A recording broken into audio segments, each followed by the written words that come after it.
But the other thing that we fought for was the recognition that when the coronavirus pandemic hit, you had some people, and I don't begrudge them from doing this, but you had some people working for different companies, whatever. They would just work on Zoom from their bedroom or from their living room. A lot of them were not even out and about doing stuff. Well, the people that wear the uniform, they didn't have that luxury. Okay, they were out there every single day.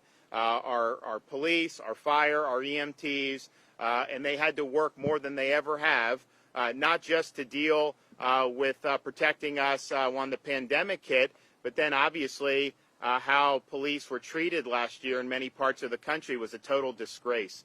And they had to put the uniform on. Yes, they knew that the state of Florida had their back, and I think we did much better in Florida. But if you look at what a lot of these police officers are dealing with now, it's terrible. So I thought it was important to recognize the service, to recognize the sacrifice, and I asked the legislature in this legislative session, we need to do bonuses for law enforcement.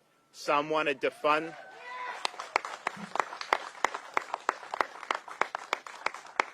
Some want to defund the police. We're funding the police and then some, and that's what we're here today to say. And so thanks to the great work of our legislators who are here with us, as well as the Speaker of the House, Chris Sprowls, the Senate President, Wilton Simpson, we asked and they delivered. And so the legislature has passed, and I will, when I sign the budget, which will hopefully be relatively soon, we'll sign into law $1,000 bonuses for every sworn law enforcement officer, every EMT, every firefighter, and every paramedic in the state of Florida.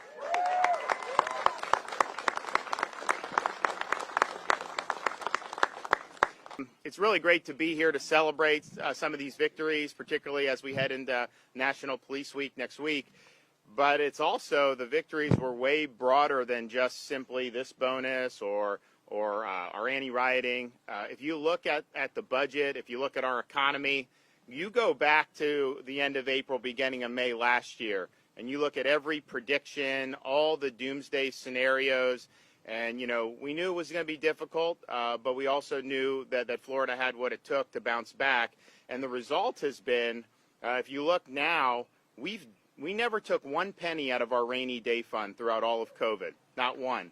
And now today, we've doubled our rainy day fund from when I became governor. If you look at the amount of revenue that's pouring into the state because of all the economic activity, the forecasters can't keep up with it. They actually just did a revised forecast second week of April saying, you know what, this revenue's coming in, the economy's doing good, so they did all these big upward revisions. And then even with that, in April, which they had just did like 3 weeks ago, we're $750 million pouring in above that because things are going so well. So there's going to be $1 billion. There's going to be $1 billion, $1.5 billion, maybe even $2 billion over the next 3 months that none of us even included in the budget at all. And so we're probably going to end up with total reserves close to $10 billion, which I think has got to be a record for this state. And so you had the ability.